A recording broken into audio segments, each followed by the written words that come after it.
आजकल जिस टेक्नोलॉजी पर सबसे ज्यादा डिस्कशन हो रहा है वो है 5G। चाहे वो इसकी फास्ट स्पीड को लेकर हो, इसके यूसेज को लेकर हो, या फिर इस पर उठ रहे सवालों की वजह से। एक्चुअली सिर्फ इंडिया में ही नहीं बल्कि पूरी दुनिया में 5G टेक्नोलॉजी पिछले कई सालों से सवालों के घेरे में रही है। अभी रिसेंटली 5G की वजह से यूएस में कई एयरलाइंस ने अपनी फ्लाइट्स तक सस्पेंड कर दी हैं। इसके अलावा 5G रेडिएशन से जुड़े रूमर्स जो है वो आप पिछले 1-1.5-2 साल से सुनते और पढ़ते आ रहे होंगे। यानी 5G technology is a major talking point across the globe. और इसीलिए आज के इस टेक टॉक वीडियो में आपसे बात होगी 5G पर। जानेंगे कि असल में 5G क्या है, इसके पीछे क्या टेक्नोलॉजी इन्वॉल्व है, और सबसे इंपॉर्टेंट कि क्यों 5G टेक्नोलॉजी हमेशा कंट्रोवर्सीज से घिरी रही है, इस पर ही बात करेंगे। सबसे पहले let's understand what is 5G। अगर आप अपने फोन के स्क्रीन के टॉप राइट साइड पर देखेंगे तो आपको 4G या फिर 4G LTE यानी कि लॉन्ग टर्म इवोल्यूशन लिखा हुआ दिखेगा। इस G का मतलब होता है generation of wireless networking technology. जब 1980s में 1G आया था तब लोग उसके जरिए सिर्फ आपस में बात कर पाते थे थ्रू वॉइस कॉल्स। जब मोटोरोला इंजीनियर मार्टिन कूपर ने दुनिया का सबसे पहला मोबाइल फोन बनाया तो वो 1G नेटवर्क पर ही चलता था। 1G network analogue radio signals पर काम करते थे। उसकी कवरेज जो थी वो लिमिटेड थी, रोमिंग सपोर्ट वहां पर नहीं मिलता था और आवाज भी एक दूसरे को क्लियर नहीं आती थी। One more thing, 1G network पर कोई इंक्रिप्शन भी नहीं होता था, यानी कि कोई भी रेडियो स्कैनर यूज करके लोगों की आपस की कॉन्वर्सेशन जो है वो उसको सुन सकता था।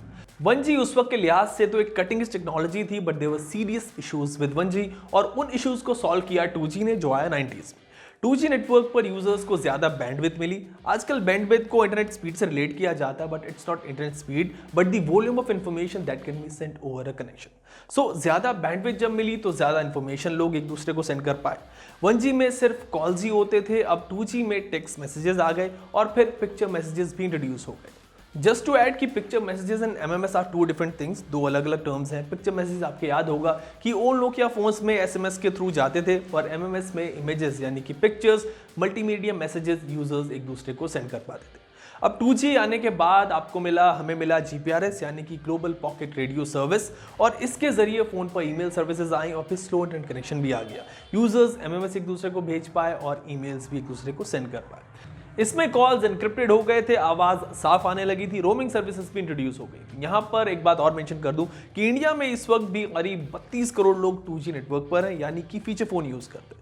अब 2G के बाद वक्त आता है 3G का, और इसके आने के बाद फोन पर इंटरनेट कनेक्टिविटी तेज और रिलायबल हो गई। वीडियो कॉल्स इंट्रोड्यूस हुई, data transfer speed on an average 2 Mbps तक हो गई, 2G से ऑलमोस्ट 5 गुना तेज। एंड यहीं पर डेब्यू करते हैं स्मार्टफोन्स। और 4G के बारे में तो आप जानते ही हैं कि इसने आपके फोन को अब मिनी कंप्यूटर बना दिया। लेकिन 5G इन सभी प्रीवियस जनरेशन से अलग और बहुत एडवांस होगा। मोबाइल नेटवर्किंग टेक्नोलॉजी में अब तक का सबसे बड़ा जनरेशन शिफ्ट है, 4G से करीब 100 गुना तेज। Now imagine the speed. For example 3G पर एक 2 घंटे की HD मूवी डाउनलोड करने के लिए आपको 26 घंटे लगते थे। 4G पर आपको इसके लिए 6 से 7 मिनट का इंतजार करना पड़ता था, वो भी तब कि जब आपका नेटवर्क पीक पर हो।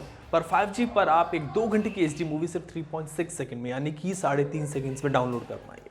लिखने और दिखने में तो they are just 2 words 5G, but इनमें एक अलग ही दुनिया छिपी हुई है जहां पर सब कुछ बहुत तेज होगा, बहुत स्मार्ट होगा। जिन डिवाइसेस को आप डेली यूज करते हैं वो आपस में कम्युनिकेट करेंगे, जो कार्स रोड पर चल रही हैं वो आपस में बातें करेंगी, और जिस काम को करने के लिए आपको कई घंटे लगते हैं वो सिर्फ चंद सेकेंड्स में हो जाएगा।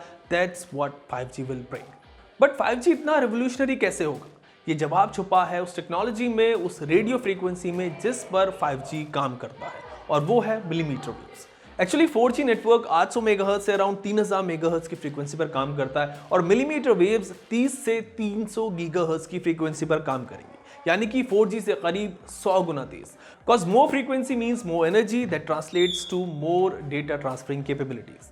अभी तक सिर्फ रडार सिस्टम ही एंड सैटेलाइट्स ही मिलीमीटर वेव्स का इस्तेमाल करते आए हैं। अभी जो फ्रीक्वेंसी 4G नेटवर्क यूज करते हैं उसमें इशू ये होता है कि जब ज्यादा स्मार्टफोन्स एक साथ कनेक्टेड होते हैं एक ही जगह पे, तो ये फ्रीक्वेंसीज जो है वो क्राउडेड हो जाती हैं। जो भी सर्विस प्रोवाइडर्स हैं उस फ्रीक्वेंसी पर वो लिमिटेड डेटा ही दे पाते हैं। इसी वजह से जब ज़्यादा लोग, आपने देखा होगा कि कनेक्शन यूज़ कर रहे हैं एक वक्त में, तो नेटवर्क स्लो हो जाता है, या फिर रात में जब काम यूजर्स कम कर रहे होते हैं तो इंटरनेट की स्पीड जो है वो ज़्यादा हो जाती है। ये प्रॉब्लम सॉल्व होगी मिलीमीटर वेव्स के जरिए। 4G पर अभी 500 स्क्वायर किलोमीटर्स में अराउंड 10 लाख डिवाइस कनेक्ट होते हैं, पर 5G पर सिर्फ 1 स्क्वायर किलोमीटर में 10 लाख डिवाइस कनेक्ट हो जाएंगे। That's how impactful 5G is. पर मिलीमीटर वेव से आपको स्पीड और ज़्यादा कनेक्टिविटी तो मिलती है, पर इसमें कुछ खामियां भी हैं, कमियां भी हैं। मिलीमीटर वेव्स ज़्यादा दूर तक ट्रैवल नहीं कर सकती और अगर कोई ऑब्स्टिकल इनके बीच में आ जाता है तो सही से कनेक्टिविटी भी ऑफर नहीं कर पाती। फॉर एग्जाम्पल, अगर आपके घर से 600 मीटर दूर 5G का कोई स्मॉल सेल लगा है, यानी कि 5G का नेटवर्क बॉक्स लगा हुआ है, तो आपको 5G कनेक्टिविटी नहीं मिल पाएगी सही से, क्योंकि मिलीमीटर वेव्स की रेंज अराउंड 300 से 400 मीटर तक ही होती है। बैड वेदर और बारिश में भी मिलीमीटर वेव्स जो है वो सही से कनेक्टिविटी आपको नहीं दे पाती। इसीलिए 5G को लोगों तक पहुंचाने के लिए टेलीकॉम कंपनीज को एक छोटे से एरिया में भी कई 5G सेल्स लगाने होंगे ताकि कनेक्शन सही से काम कर सके। ये तो बात रही 5G स्पीड और उसकी टेक्नोलॉजी की, लेकिन अगर 5G की स्पीड के बारे में जानकर आपको ये लग रहा है कि ये 5G का सबसे अमेजिंग अट्रैक्टिव फीचर होने वाला है, तो वेट, इससे भी बड़ा चेंज जो 5G आपके लिए लेकर आने वाला है वो है लो लेटेंसी। लो लेटेंसी को आप रिस्पॉन्स टाइम भी कह सकते हो। आपके कमांड देने के बाद या फिर क्लिक करने के बाद नेटवर्क रिस्पॉन्ड करने में कितना वक्त लेता है, उसको एक्चुअली में लेटेंसी कहते हैं। अगर आप 4G नेटवर्क की हम बात करें तो 4G नेटवर्क पर अगर आप कोई कमांड देते हैं, कहीं पर भी क्लिक करते हो, तो वो 50 से 100 मिली सेकेंड्स में रिस्पॉन्ड करता है, जो कि पलक झपकने से भी तेज स्पीड होती है। ह्यूमन रिएक्शन टाइम, यानी कि मेरा और आपका जो रिएक्शन टाइम है वो करीब 300 मिली सेकेंड्स होता है, पर 5G आपको रिस्पॉन्ड करेगा सिर्फ 1 मिली सेकेंड में। ब्लिंक ऑफ एन आई से almost 300 Guna Tej. That's how fast it is. मतलब ऑलमोस्ट सब कुछ आप रियल टाइम में कर सकेंगे बिना किसी लैग और बिना किसी लेटेंसी के। लो लेटेंसी के फायदे ही क्या होंगे वो आपको 5G के यूज केसेस से समझ आएंगे। इसको मैं आपको एक एग्जांपल से समझाता हूँ। इमेजिन कीजिए कि आप किसी एक रेड ट्रैफिक सिग्नल पर हैं, सिग्नल ग्रीन होता है और आप चलने के लिए ब्रेक से पैर हटाते हैं, पर अगले ही सेकंड आपकी कार के जो ब्रेक्स हैं वो खुद से अप्लाई हो जाते हैं और वो रुक जाती है। ऐसा इसलिए हुआ क्योंकि आपकी जो कार है उसमें सेंसर्स लगे हुए हैं। उसने सेंस किया कि एक जो दूसरी कार है वो दूसरी साइड से अप्रोच कर रही है और वो इतनी तेज़ है कि रेड लाइट तोड़ के आगे चली जाएगी। आप उस कार की तेज़ी से निकलने की आवाज़ सुनते हैं और आपकी जान बच जाती है। आपकी कार में अगर मोशन सेंसर्स और कैमरास लगे होते, जो आज की टेक्नोलॉजी है, तो उनको अगर वो यूज़ करती है तो शायद क्रैश हो जाती। पर क्योंकि वो 5G नेटवर्क की हेल्प से दूसरे व्हीकल से बात कर रही थी, तो इसीलिए उसको दूसरी कार का direction of travel, speed, brake position सब कुछ मालूम था। ये पॉसिबल हो पाया लो लेटेंसी की वजह से, जहां पर रिस्पॉन्स टाइम ऑलमोस्ट 1 मिलीसेकंड था। It looks like a scene from a science fiction movie, but it's true. 5G आपकी लाइफ को कुछ ऐसे ही बदल देगा।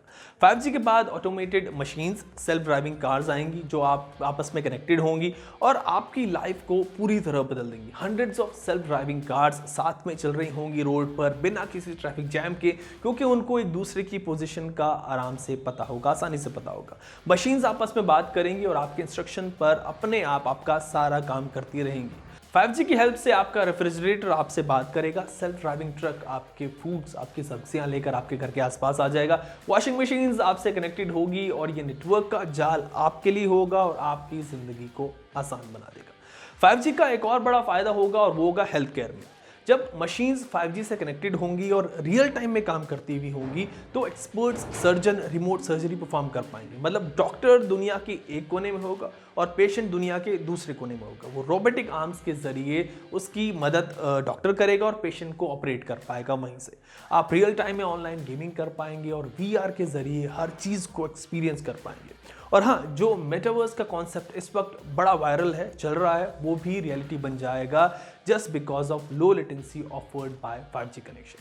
Now let's talk briefly about the controversies related to 5G connectivity. अभी रिसेंटली यूएस में कई एयरलाइंस ने अपनी फ्लाइट्स सस्पेंड कर दी due to 5G roll out by US telecom firms AT&T and Verizon near airports. Airlines का कहना है कि 5G रेडियो फ्रीक्वेंसीज की वजह से एयरक्राफ्ट में जो रडार अल्टीमीटर्स होते हैं वो सही से काम नहीं कर पाएंगे। रडार अल्टीमीटर्स एयरक्राफ्ट से रेडियो वेव्स को ग्राउंड पर ट्रांसमिट करते हैं, जिनकी हेल्प से ये पता चलता है कि एयरक्राफ्ट जमीन से कितना ऊपर चल रहा है। अल्टीमीटर्स 4.2 से 4.3 गीगाहर्ट्ज की फ्रीक्वेंसी पर रेडियो वेव्स ट्रांसमिट करते हैं और 5G का जो सी बैंड है वो 3.7 से 4.4 गीगाहर्ट्ज के बीच की रेडियो फ्रीक्वेंसी पर ऑपरेट करता है और इसीलिए सी बैंड की फ्रीक्वेंसी अल्टीमीटर की फ्रीक्वेंसी से जो है वो क्लैश कर सकती है, जिससे एयरक्राफ्ट के टेक ऑफ और लैंडिंग में प्रॉब्लम हो सकती है। इंडिया में भी कहा जा रहा है कि फेडरेशन ऑफ इंडियन पायलट्स ने डॉट यानी कि डिपार्टमेंट ऑफ टेलीकम्युनिकेशन के साथ एक मीटिंग में इस पर चिंता जाहिर की है। डॉट का कहना है कि एयरक्राफ्ट अल्टीमीटर और 5G बैंड की फ्रीक्वेंसी में कोई क्लैश नहीं होगा, बिकॉज अल्टीमीटर और 5G की फ्रीक्वेंसी में कम से कम इंडिया में 530 मेगाहर्ट्ज का डिफरेंस होगा। यूएस में इवन दो प्रॉब्लम सॉल्व नहीं हुई है, but they are working on protecting altimeter from 5G interference, और कुछ एयरक्राफ्ट्स में नए अल्टीमीटर सिस्टम भी लगाने की बात हो रही है। So the controversy is there.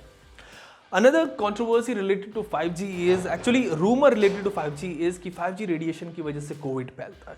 Actually ये वर्ड रेडिएशन लोगों को थोड़ा डरा देता है, उनके अंदर जो है वो डर पैदा कर देता है।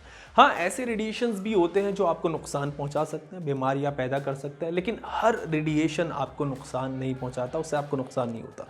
इलेक्ट्रोमैग्नेटिक स्पेक्ट्रम चार्ट में 5G नॉन आयोनाइजिंग रेडिएशन में आता है एंड इट्स नॉट डेंजरस, और इस पर WHO कई बार क्लैरिफिकेशन दे चुका है। सो 5G पर इस वीडियो में आपने जाना कि 5G क्या है, क्यों ये इतना तेज है, उसके यूज केसेस क्या हैं, और इससे रिलेटेड कंट्रोवर्सीज के बारे में भी हमने जाना। 5G पर अगले वीडियो में बात करेंगे 5G के बारे में, 5G का जो बैंड इंडिया में लॉन्च हो सकता है, इंडिया में 5G कब आएगा, और 5G स्मार्टफोन्स के बारे में। तब तक के लिए कीप वॉचिंग।